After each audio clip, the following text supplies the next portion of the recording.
Hi friends, today మీకు ఒకటి చూపించబోతున్నాను. దీనిని మా ఊరు దగ్గర కప్రల్లాగా అంటారండి. ఇది జలుబుకి దగ్గుకి బాగా పనిచేస్తుంది.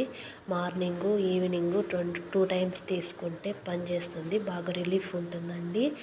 అందుకే చూపించబోతున్నాను. ఇది మేము నర్సరీ నుంచి తీసుకొచ్చినాము. ఇందులో పొడుగ్గా ఒక మొక్క వచ్చిందండి. దాన్ని కట్ చేసి సగం వేరే కుండీలో నాటాను. అందుకు అది బాగా పెరిగింది. మా చెట్లు ఆకులు చూడండి ఎంత పెద్దగా ఉన్నాయో. నాకు జలుబు దగ్గుగా ఉందండి. అందుకే ఒక ఆకుని తీసుకొని దానిని బాగా క్లీన్ చేసి పక్కన పెట్టుకొని దాంట్లోకి ఒక కల్లు ఉప్పు యాడ్ చేసుకోవాలండి. ఒక ఉప్పు రాయి, ఒక ఆకు డైలీ తీసుకుంటే బాగా పనిచేస్తుందండి. అందుకోసమే తీసుకున్నానండి ఈరోజు. నాకైతే బాగా రిలీఫ్గా ఉంది. దీని ఫ్లేవర్ వచ్చి వాములాగా ఉంటుందండి. మీరు ఒకసారి ట్రై చేయండి.